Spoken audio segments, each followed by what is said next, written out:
revenue generators for the state is what most judges are. Most of these guys that got into law thinking that they're going to do something great for the law, that they're going to do something great for humanity, and what they really are is nothing more than tax collectors for the state. They're just robbing people, not really necessarily protecting anybody from anything.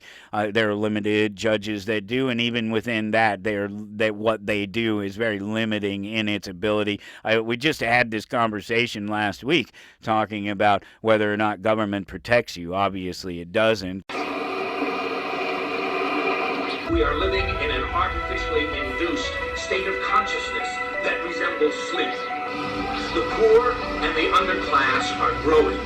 Racial justice and human rights are non-existent. We have been lulled into a trance. They have made us indifferent to ourselves, to others.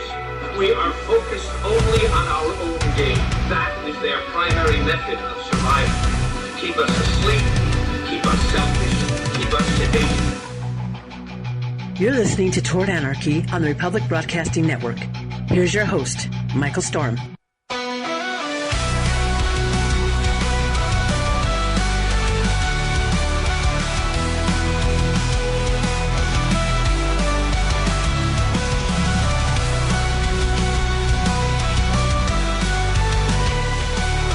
Welcome to Toward Anarchy. I'm Michael Storm. Thank you so much for joining me. As always, it is terrific, a pleasure to have you here with me, to be here with you, to have this time that we get to spend together.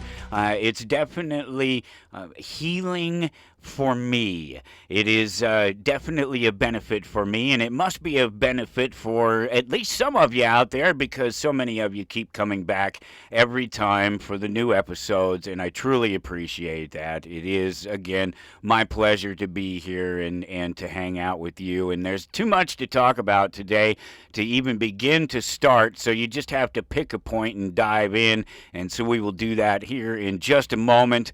I just want to take a moment, wherever you're finding the show at today, wherever you're finding me at, wherever you're hearing my voice from, click that like button. It's the biggest thing that you can do to support me, other than, just give me your money. Tap it, smash it, write a law and force it to comply, whatever it takes to get that thing to respond to you, to let me know you're out there, let me know that you care and that you appreciate the programming. It's such a simple and easy thing to do, and I hate to use that word programming, but it's just a common phrase that we use. I'm not trying to program you or change your mind in any way, shape, or form. I'm just putting the information out there, and I hope that you can take something away from it. I get a lot out of it, I really do, and I hope that you get a little bit out of it too. Like I say, with so many people listening, it's great. The listener retention is amazing. My conversion rate, people wish they had my conversion rate for listeners and for clicks, even on the social media. It's even people with big numbers, just ridiculous numbers, wish they had my accent, because so many more people, if they have big numbers, so many more people saw them and know about it that didn't want to, and so they don't get that conversion rate when they see something about that program, something about that show or that person. When they see mine, almost half of them follow through. It's pretty great. They wish, so many people wish they had that. I'm glad I have it, and I thank you for it. You can subscribe and follow along at Toward Anarchy. I'm on Facebook and X and Instagram and YouTube and maybe a couple other places. If it's not at Toward Anarchy, and if it's not, me, Michael Storm, I'm fairly obvious. It's not me. It could be something else. I don't know why anybody would want to do that, but then again, I run into spoofs of things all the time, and you can, and because of the way that these guys, all of these people, these influencers or whatever you want to call them, media people, whoever they happen to be, celebrities, they put these things out there. They create a channel or what have you, and they put out their content on YouTube, for instance, and then what they'll do is they hire somebody to take their content that they create, and create it. They don't do any of the creative part. They just show up. I do everything for Toward Anarchy, aside from the actual airing of it across Republic Broadcasting Network, support Republic Broadcasting Network, is done by me. It's done by me. The website, all of the technology, everything is all done by me. I put it all together. I do all the production. I produce all the video and audio and everything that comes with it. Whereas these guys, they have somebody else do it for them. You know, these producers and everybody else do this for them, and they take and they'll use AI and other things, which I've tried it a little bit. It's not very good. It doesn't. It's better to just listen to your own stuff and mark a couple of minutes or spots along the way and use those to promote your show. You split those out, turn them into clips, they call them. Well, they'll take these clips and they'll have people produce all these clips for them, and then they'll take them and they'll flood the market with them. And they'll flood the social media space with them, the Twitter or the YouTube or whatever it is, under lots of different channel names, and it gets confusing. It's hard to figure out who's the real channel, who's one of their channels that they're just producing content to bring in likes. There's so many different things that you can do with it. I don't want to get into the technicals of it, but you can manipulate and mess around with the settings, with the account, with the approach that you use. You do different things with different accounts, so they reach different people and they end up in different spaces. And it's all just a way for them to try to flood the market, flood the social media space with their content. And it's all very funny to do because it's become the norm now. It used to be a thing that it was something that you don't do that. You create your channel and it stands on its own. But there are so many nefarious players in these markets, particularly in these spaces that belong to somebody else, that you never know, and you're always competing with somebody that is willing to break the rules. That's why I love my own website, towardanarchy.com. You can visit there. You can follow along with this episode, many other episodes as well. That's why I like my own website and why I do all my own technology, and I make sure that I have an understanding of what's going on, because then I control it. Nobody else controls it. All I have to do is point to that one singular space. All these other guys are trying to compete in this space where there's all these other millions and millions, and now almost half of all new podcasts now, I think, are what's called AI slop, and it's basically the AI slop version of the same thing. And sometimes this is done by the people who are trying to promote their own general content and space on the web. Other times it's done by nefarious players trying to act like they're somebody else, trying to drain some hits, some money off of somebody else's content. And it's all very frustrating. So I don't know why anybody would want to try to copy me, because mine is all grassroots and it'd be really tough to do. But I guess somebody could and maybe would.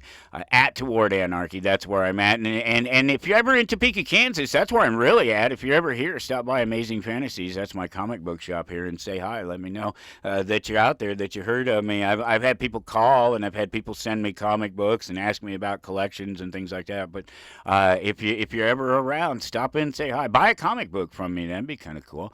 Read something you've never read before. That's always great. Do that whether you come into the comic book shop or not. Whether you come into my comic book shop or not. Do that favor for yourself. Read a comic book today. It takes like a couple of minutes. You don't even have to you don't even have to commit to hours of time to get through a story. Maybe half an hour or something like that, and you get through a great story and great art, and well, just do yourself that favor. Visit towardanarchy.com, as I was saying before. You can follow along with this episode. This will be 2619. That's the episode we are on, and you can listen at anarchyplayer.com now. That's something that I just started. I was playing around with different players. I've been doing that all along. Different ways to play from my website, from a web page, over the phone, all these different devices, over the computer, this, that, and the other. All just trying to figure it all out over the years, and I've used different solutions, and some work better than others. I love the Castbox player that is at towardanarchy.com, and so I'm not getting rid of that, but I'm creating a new Anarchy player site for myself and for others. That's the ultimate goal. Right now, it's anarchyplayer.com. And it just has Toward Anarchy on it because I just started it. But the idea is that I will add other streams to that website as well, and then you can listen to other streams, and you can do it from your phone, from any device, whatever. It all looks the same, all behaves the same. That was the whole point of it, is just the ease of access to get somebody to play it without them having to download or go to Spotify. Not that these places aren't great. These places are wonderful. I have so many followers across Spotify that it's weird even, and I get watches and listens, and everybody on all the platforms, YouTube, there's people there and over there and there, and they're all wonderful, and it's all great to be able to reach them, but it's always better to have your own thing and to be in control of your own thing, and when you have your own thing, to make it available to other people, and to provide a service for people. And so towardanarchy.com is my spot, my space out there. Anarchyplayer.com will be this space where ultimately you'll be able to go to listen to other libertarian, anarchist, voluntarist content, and it may be a little bit of an uphill battle,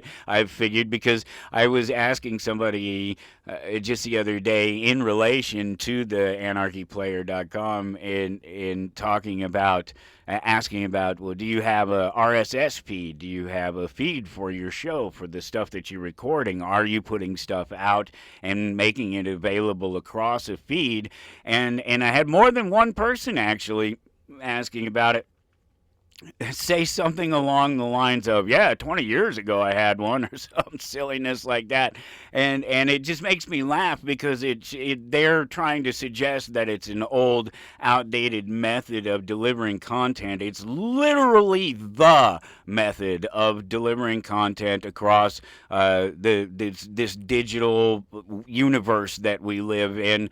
And the reason it is because it works, because it's simple. It's just a description of where a file is, and to keep streaming that file to you. It doesn't do anything in and of itself but point you to a file, and it organizes the information so that there's some sort of standard, so that players recognize it when they go and pick up an RSS feed, or you give them an RSS feed. All of them work on Spotify. All of them, they still all work on an RSS feed. Why? Because they work. Because it's the perfect technology. It works using our technology regardless. As long as we're talking from one computer to another, then the RSS feed works, because all you do is you put the location of the file on the computer on the RSS feed, and then you make the RSS feed available to players, to websites, what have you, and they get that information. They all do it. Spotify, all of them,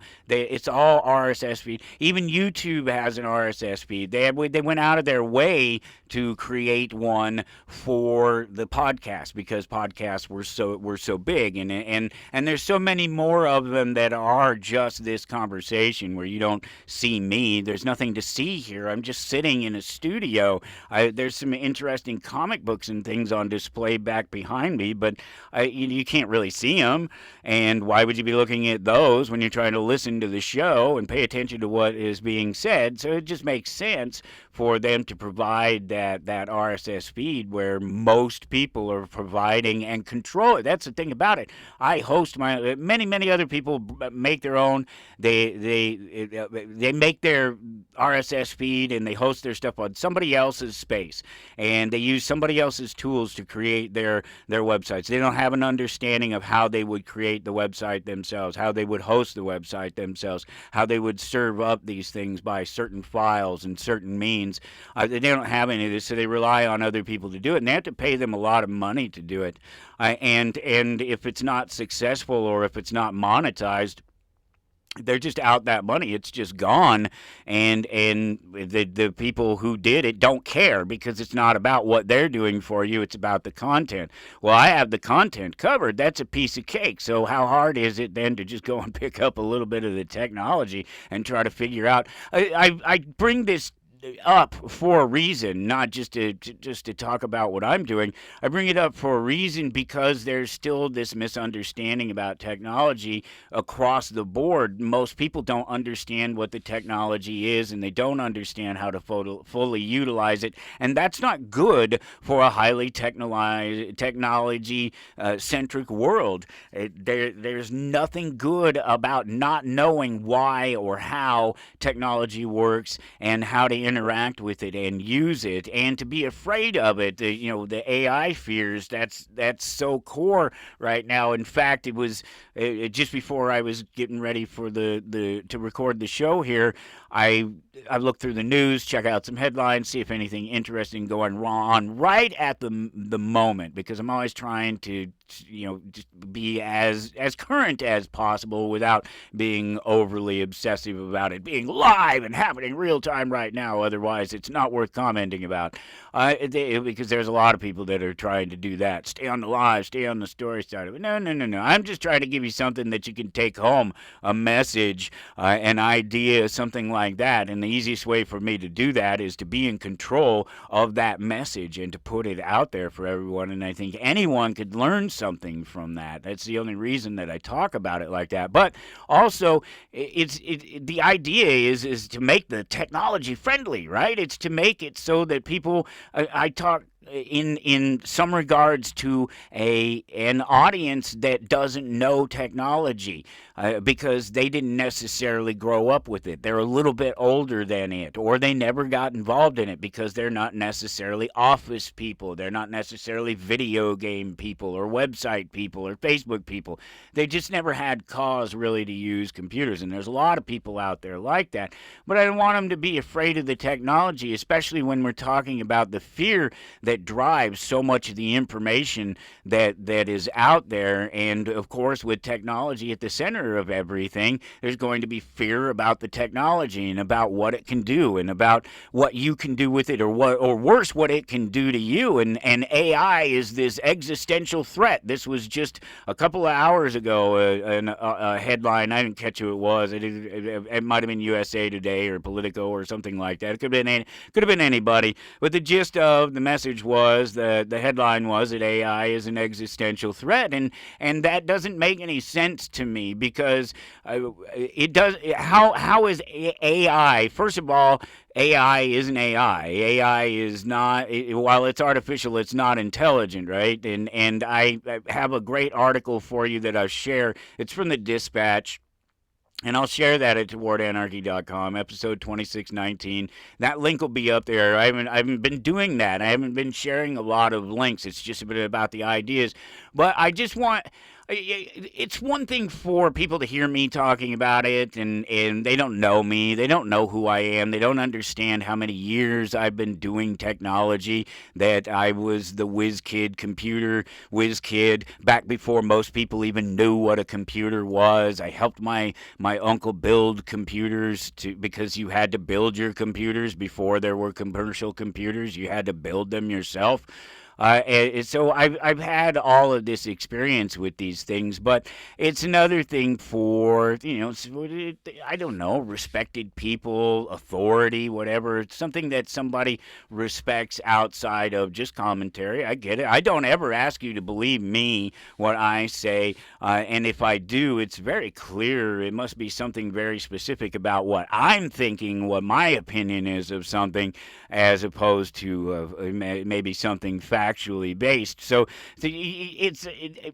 there's this. So they say it's this existential threat, and that's just a silly notion. And I don't want you to be afraid of the technology. I don't want you to be afraid of the AI. I want you to understand it and where it comes from.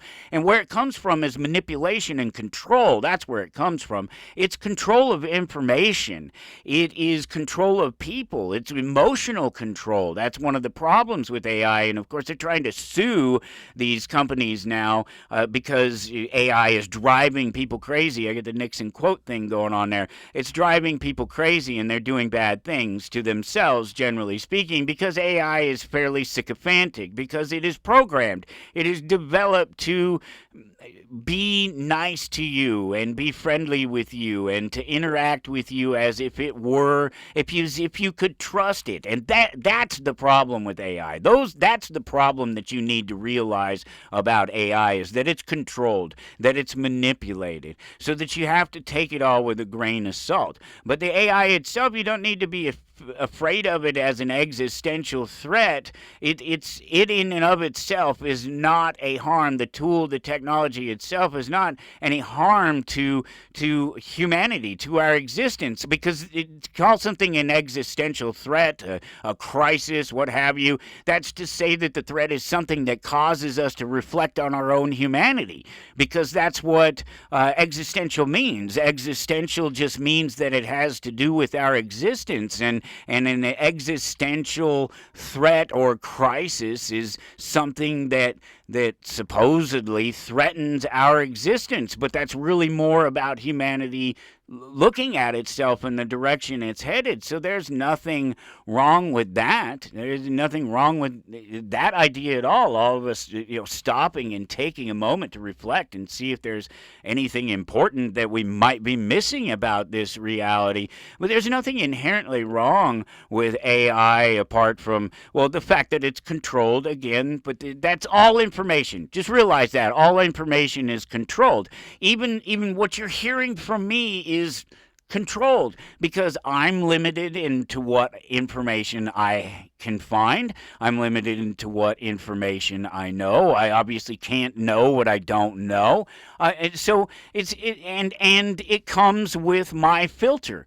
And so there are all these other filters from information to get to me, and then there's my filter. And my filter is not nefarious. I wouldn't try to keep something important from you. My filter is what's important to me. If you happen to catch on and it happens to be important for you, well, that's a good thing too. That's where we hope to meet on this. That's what makes this whole thing possible, this one-way conversation that we have every week. So there's nothing inherently wrong with AI. Well, that the whole controlled thing, the control method that it is of itself, but the incorrect name. Again, it's artificial, but it's not intelligent, and it can't be. In this article that I shared with you up there on the website, towardanarchy.com, it's from the Dispatch, and it talks about artificial intelligence and morality and honesty and pattern recognition and what the engines are, and it just gives you another view. It's everything that I've been telling you for years,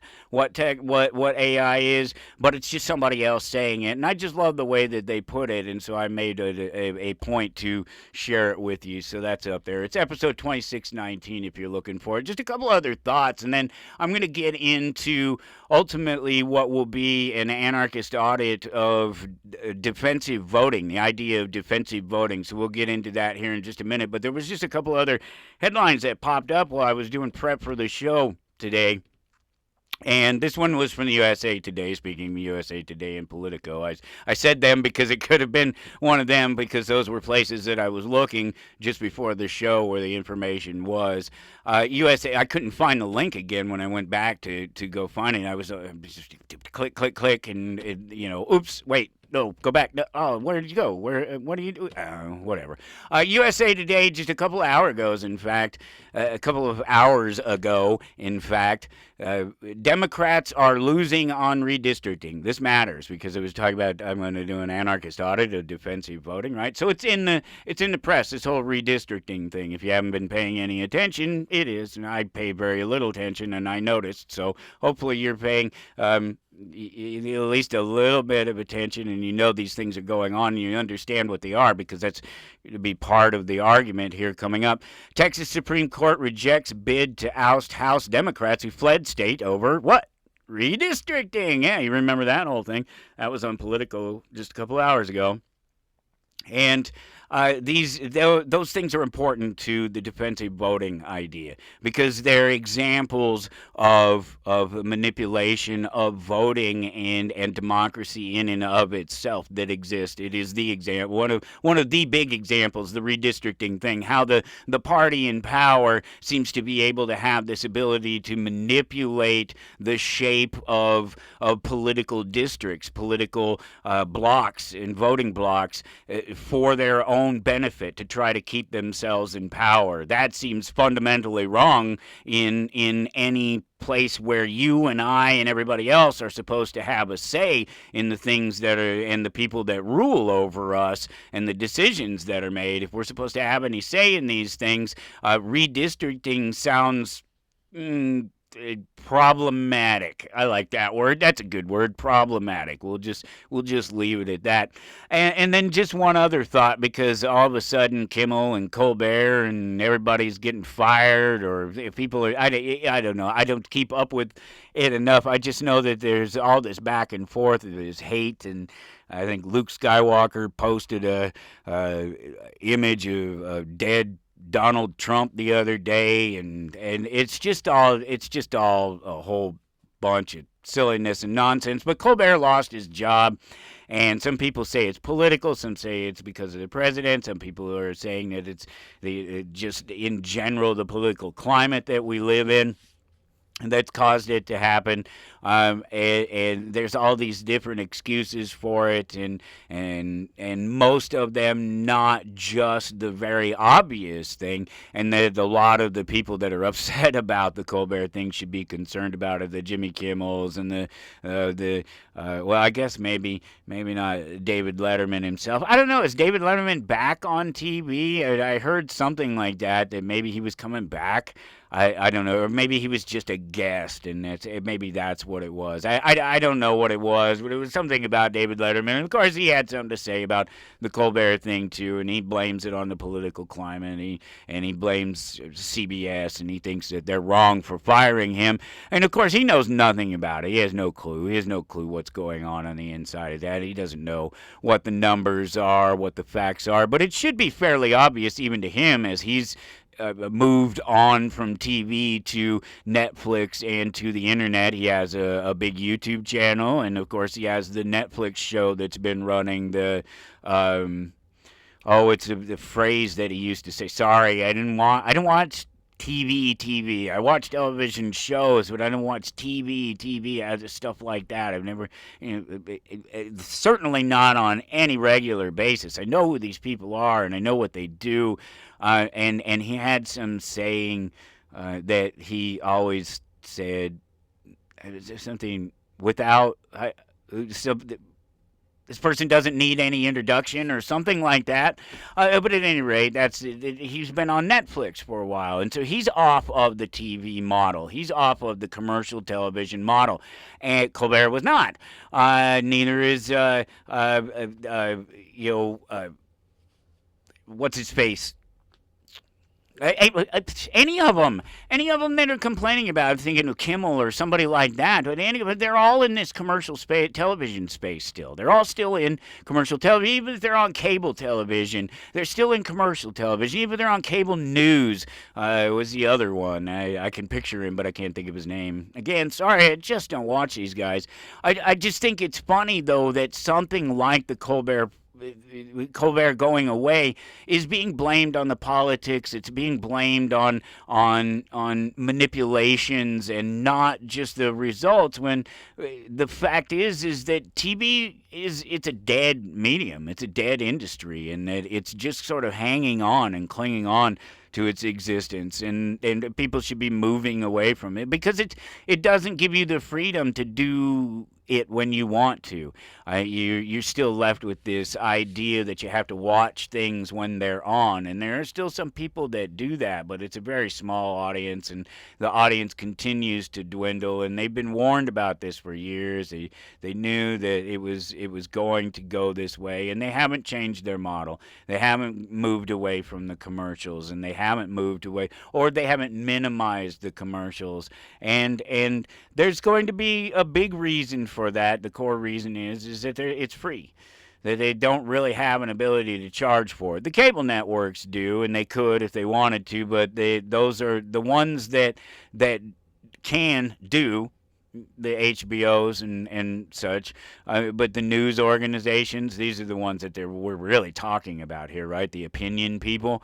They can't, because nobody gives about their opinion, and their opinion can be found everywhere and anywhere and for free, and they don't need we don't have to tune in at that time to figure out what's going on. It's great that those things are there, and it's wonderful for the people that want them and are happy to just let those things air and go by, and they don't participate in the rest of the media in the world available through the internet. Fine, if you want to do that, but the reality is that everybody else in the world except for the people in commercial radio and television are either directly monetizing their content through one or minimal other sources, or they've switched to not being concerned about whether or not the content itself is particularly monetized.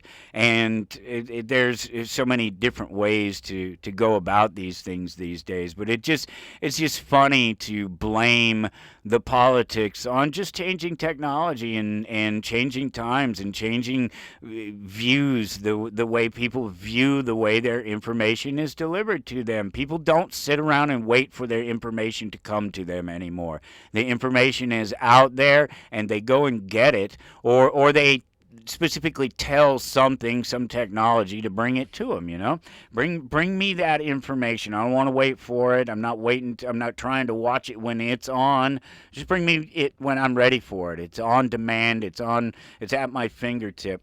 The television and radio industry doesn't otherwise figure that out, that delivery method, and do it with what they throw across the air. They're done. It's just a dead industry, and good riddance. Whatever. It's run its course. It's lived a good life for what it's worth, and it's run its course, and we'll see how it changes. And if you won't ever go away, those things will always still be there, but they will become less and less and less important. So let's dive into this thing about defensive voting. So it came to me earlier this week. And I was just thinking, what should I talk about? I should do an audit. I should do something specific, not just jump on and just talk for an hour about what's going on in the news or what have you, and the politics of things. So let's actually talk about an idea that's often expressed. And so defensive voting the question is it possible to use the democratic system against itself? Can you shield yourself from the masses by becoming a member of the masses and participating in their mass ritual? Can you stave off tyranny by simply voting against the manipulations and the excuses for the thefts and the murders and the cagings, all of the things that come with the enforcement of the laws and the enforcement of the dictates and the dictators that people vote for, or people think they vote for? I think that's more to the point. And so it's often brought to me in particular, it's proposed to me in particular, specifically because I'm an anarchist, because I don't participate in the little game show that is democracy, that not participating in the political process is the wrong approach, and that to effect any real change, you have to be involved in it, that it's more beneficial to the self and to society itself, for us to participate. Even if my vote is just a protest vote, if it's a no vote, it's my political, no matter what, it's my political voice heard in action, right? That's what voting is supposed to be. And so that's the impetus behind the idea of suggesting that you could defensively vote. If you're not going to go out and actively vote to try to get your candidate and your ideas pushed in front of people and made into law or put into office,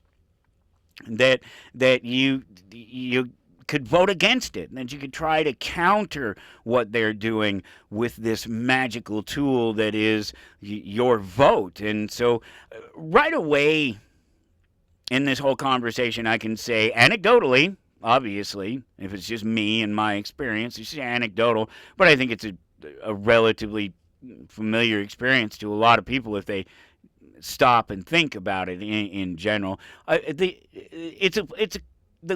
claim is false. There's just you can't defensively vote. It's no better than voting. Voting itself barely works. You are one of so many other people in the process, and so much of the process is out of your hands.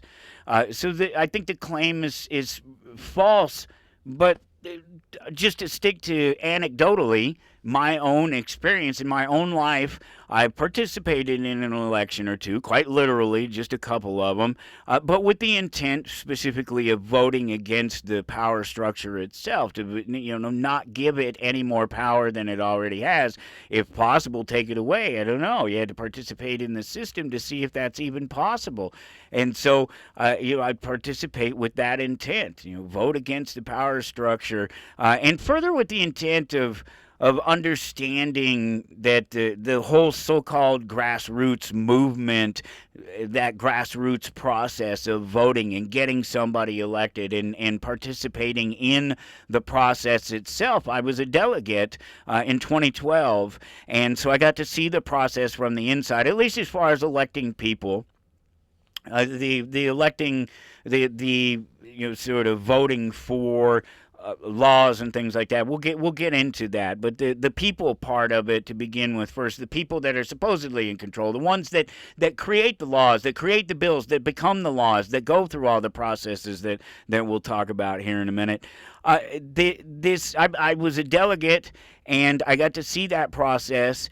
And so when it came down to it, it wasn't about voting. It was just about seeing what was on there. But when it did come to the voting, it was no on new taxes, no new taxes. No, if they're trying to tax something, whatever they're trying to pass, some levy, some mill, some tax, whatever they're calling it, no on every new law, no new laws, no new powers, no new dictates, no new controls. Just no, whatever it is, no.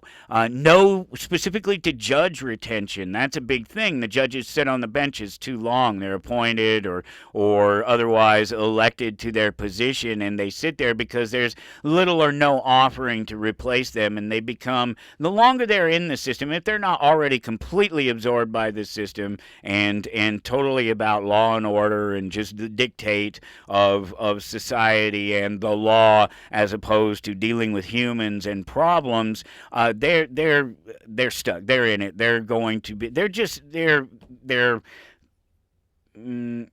I don't know, revenue generators for the state is what most judges are. Most of these guys that got into law thinking that they're going to do something great for the law, that they're going to do something great for humanity, and what they really are is nothing more than tax collectors for the state. They're just robbing people, not really necessarily protecting anybody from anything. There are limited judges that do, and even within that, what they do is very limiting in its ability. We just had this conversation last week talking about whether or not government protects you. Obviously it doesn't, and that's through the judicial system. It fails to protect you as well. It doesn't even work to uphold its own values most of the time.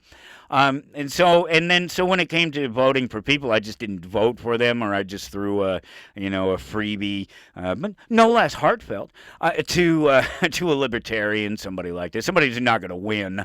That's the reality of that. So the anecdotal part of it is that yes, I participated in the system. All of us have participated in the system. Some of us at different levels. I participated at some of those different levels, but not once in all of that has my vote made a difference. Did anybody that I voted for get elected to office? Not one thing I voted for went in my direction. If I voted against a tax or something like that, a levy, whatever it is, it was enacted. If it was, you can't smoke in the bars anymore and it's no longer a private property rights thing and it's dictated by the state, vote against that? Hell no. Vote legalize cannabis? Nope, can't do that. Don't do that.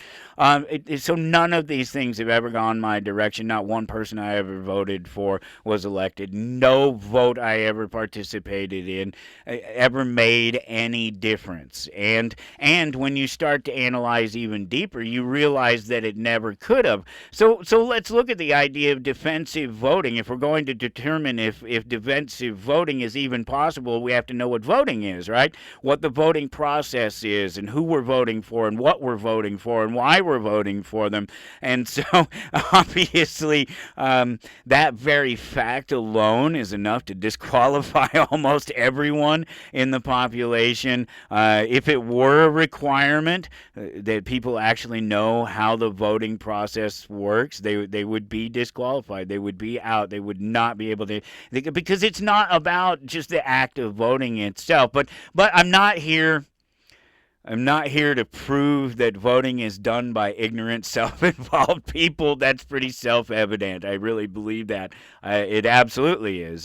That's why it's supposed to work, right? Because it's just supposed to be a majority of us who think that this is a good thing, and that is in and of itself supposed to be self-evident. Well, that everybody else should just go along. If it's so close, if it's 50-50 all the time, if it's just that guy's opinion versus that guy's opinion, well, if we institute one of those opinions, obviously you should just go along, because it's just a matter of choosing between that one and that one. And that's one of the lies, one of the biggest lies about voting, whether it's for people or for the laws themselves, is that you don't get all of the choices in the process. You only get what's left over of the choices. By the time that gets to you, that act of voting, this is what I say when that voting isn't just about the act of voting. By the time it gets to you, there's so much power that you've lost in the process. The process involves so much more than just showing up at the polls and choosing between some number of people or things on a list and then hoping that vote gets counted properly. And in fact, it's super factual to say that most of the power of the voting process has been used up by the time it gets. That's what I was just saying.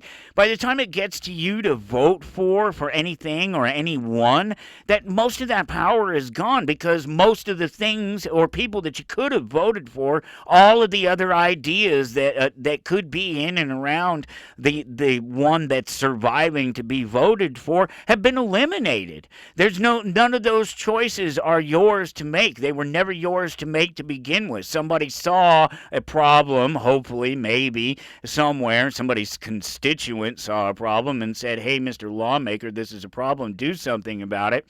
And really, can we call that, democracy? Is the voting, or is your vote any powerful? Is there anything your vote can do when most of the things that are made into a law, the voter doesn't have any say at all, at least until after the process? Most of the things will get voted into law, and then you have to turn back the clock on them, and that's not easy to do on government. How is it really a democratic process when a great deal of the process itself, or even arguably the more important parts of the process, are limited to a very small number of people, and let alone that entire process itself being manipulated and the people being manipulated within that process and outside that process, not by the facts of the process itself or democratic choices made by an individual, but by the politicians who take the office. That's what I was talking about earlier, about redistricting and how that's so important, and moving to secure different voting blocks through the political system and the manipulation of the political system to alter these voting blocks. There's been a lot of talk about it in the news recently, and there's the SAVE Act and all these things going on, manipulating voting in one way or another. And it's always a great thing for those people who want those things to happen. They want the redistricting, they want the SAVE Act, they want the IDs, they want all these, but not so much for those who don't, for those who feel left out of the system, whether legitimately left out of the system because they should be, or because they feel disenfranchised, which is most people, and that's why very few votes amount to anything considered a majority, not even close. And that's why, and when they talk about supermajorities, you're talking about small numbers of people. It's not a supermajority. It's not like 75% of the people. It's 75% of a small number of people in this room that their jobs all rely on each other coming to solutions and sacrificing or giving to make sure that something is being done to make it so their phony jobs are saved.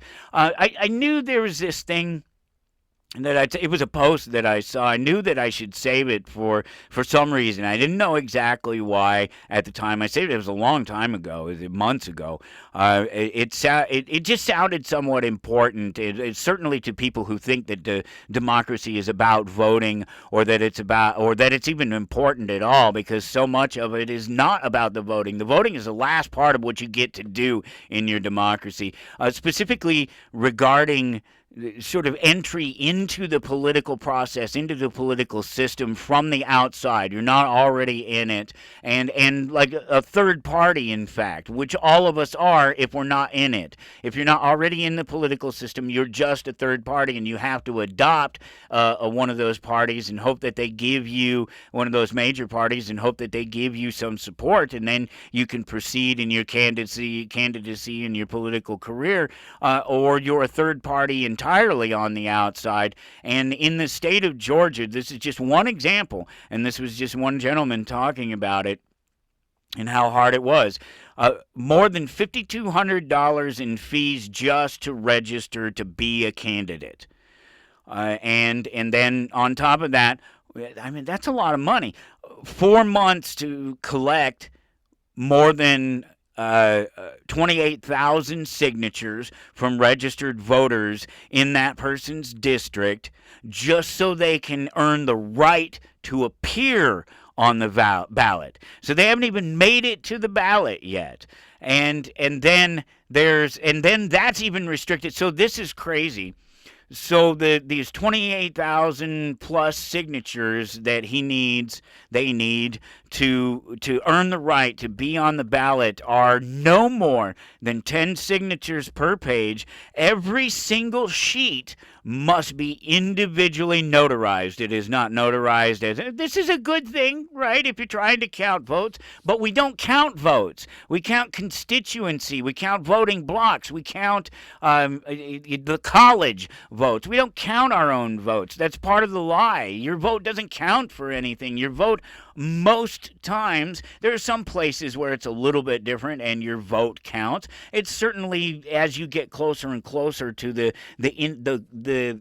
down on the ground level where you're at, the city level, the community that you're in, your vote becomes more powerful. But it's still only one of many votes, and it still had its power taken away from it by other parts of the voting process. And again, if you're talking about laws, or if you're talking about people, any of the things that we vote for, the options have been reduced to almost nothing by the time they get to us. So 10 signatures per sheet on 28,000 plus signatures that have to be individually notarized. I don't know if you know this or not, but notaries aren't free. Maybe if you're already a notary, you could do that for yourself, but that seems counterintuitive to the process of notarizing your own right to appear on the ballot, the signatures that supposedly give you permission. I don't know how you need to get permission to participate in the process from the people that are going to vote for you in the first place.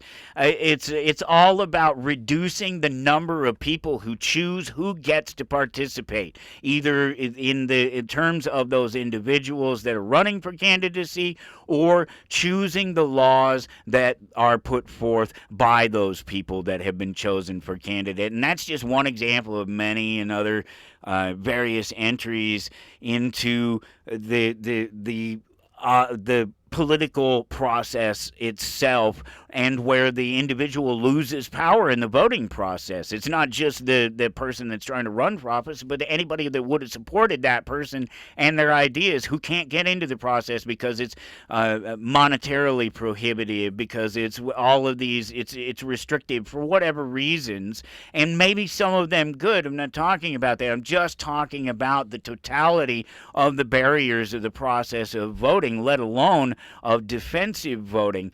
So there's all of these areas that are blocked off to people, or nearly blocked off to people, into the entirety of the political process. And there are so many other ways that the vote loses its power over time. A voter loses their power over time. Various compromises, log rolling, ballot access, closed primaries, eligibility requirements, voting acts, ID laws, campaign acts, the FEC, and all of its rules and procedures for candidates and for voters and legislators, all of it. That's what it is. All of these different rules and things to minimize the number of people who can participate in the system. You can look at it any other way you want, and it may even be to legitimately minimize those numbers, because nobody wants to mess around with having to try to decide whether or not to vote for the average idiot off the street.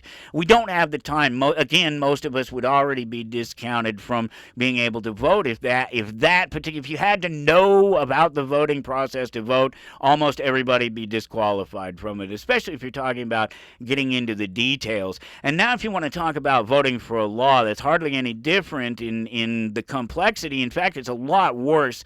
Generally, to make a law, the idea of it must pass through multiple layers of reviews and sponsorship and co-sponsorship, and it goes to committee assignment if it's lucky, and then different debates on the floor and conference committees, and changes to more chamber votes, and then maybe it gets to the president, and there's the veto and the pocket veto where he just ignores it, and there's then the process of overriding a veto, and then maybe finally the thing becomes a law. And there's all of these processes where if you were the person that wanted the law as it was when it was written on a piece of paper before it was handed to all these committees and things, you would be blown away by what it came out on the other side, and maybe some pork or something attached to it, other laws, other restrictions, other things thrown into it, different interpretations of the language that you used initially, the original language that you used to write your bill. And a bill can die or be killed. I mean, these are very specific languages, right? They can die or be killed at just about any point in the process. And here's the catch, right? Not once do the people have any say in the adoption of the law. Was there a single point in there where I mentioned anything about the bill in the process, the bill in question being brought before the people to decide about it? No, because they didn't. Did they get their option to vote? No, they didn't. Are they exercising their democracy? No, they're not. Theoretically, it's done through the people they elected. That's, again, questionable, very, very questionable. No. And that's just on the federal level. It gets even more complicated when you get down to the local level, because it varies from one jurisdiction to the next. In one state or a county or a city, the rules for entry into the political arena are entirely different, or the introduction of a law or participating in the voting process itself, it can be completely entirely different from the next or the last. But generally speaking, I'm just keeping in general terms, because again, that it does vary so much from one place to another, and that in and of itself tells you that the process isn't what you might call perfect.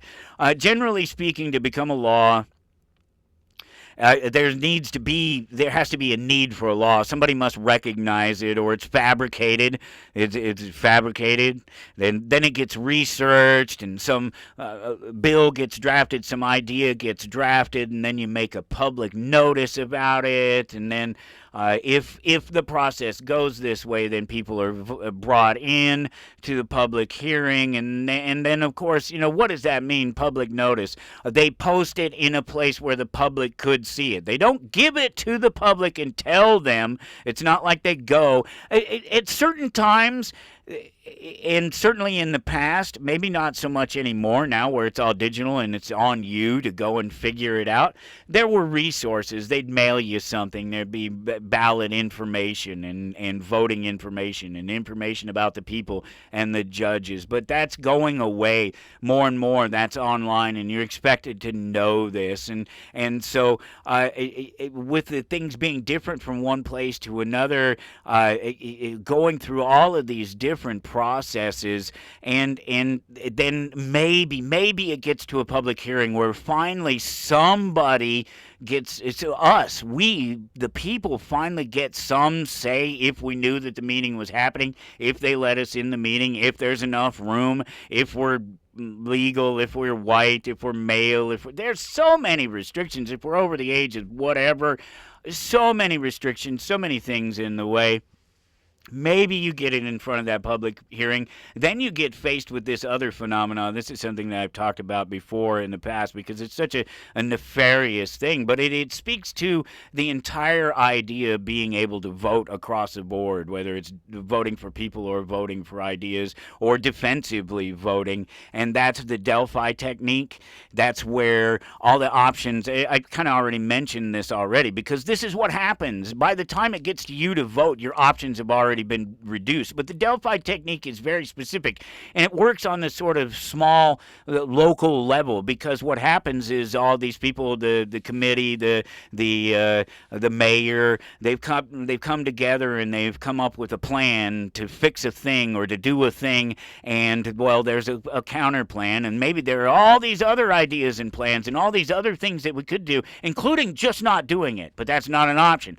Here's what we want to happen, and here's what maybe some other people are thinking could happen, and they only present you with a limited subset of all the available options, and that's voting in and of itself. So you're only given a subset of all of the available options, and it's presented for you then to make your choice, and then it goes back to a committee review, and then there's readings and rereadings and writings and debates and revisions, and the powers in charge get to do all this voting and manipulation and changing, and if it's passed, then the law becomes code, and the code is, of course, this commercial thing that they can use to charge these entities that aren't real people, they're citizens, these entities, for not following the rules, and that's how the state and the city and all the actors for these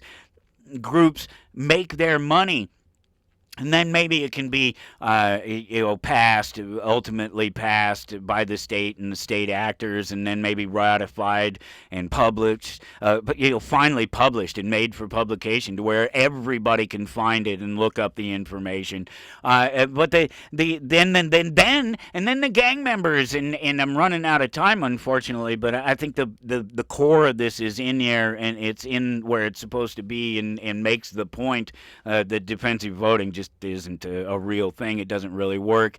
Then they enforce it. Then the thugs, the gang members, go out there and they enforce it so that they can make their money, And again, there was no people involved here. Not really. You got that little meeting, that public notice meeting, and you were able to come in and say something during this hearing, and maybe your voice was heard, maybe not. And when your options were already reduced before you got there, how democratic is that process? Supposedly you had a say when you elected the leaders. That's what I was saying a minute ago, but they don't, because that assumes that the leaders are known, for one, stressing that point for sure, that they're honest, and that they're solid in their political and social beliefs, and that those political and social beliefs are what you happen to align with, and that they are continuing to be those things that you align with, that you don't change, that they don't change. And what about the very notion,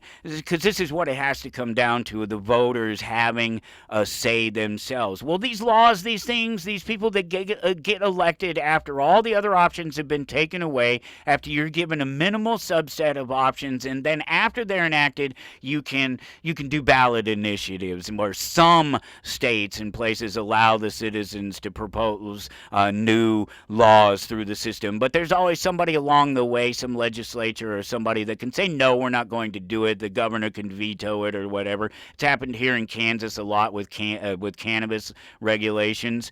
Referendums in certain states, a voter can approve or reject different proposals, different ideas, constitutional amendments, taxes. That's really the only time that you ever get any say in it at all, but you notice they try to stay away from a lot of that stuff.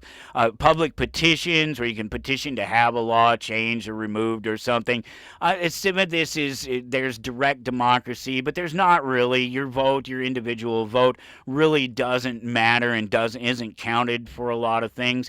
Again, on that smaller city, local level, it can be important. And supposedly this all reflects the principles of direct democracy. And well, if it does, then direct democracy is a failure, and there's no way that defensive voting is an actual thing that would work for somebody. That's it. That's all I have for you. Thank you for tuning in. Click that like button. Click that share. Share it around. Share the idea of the show around, and we'll see you on the next one.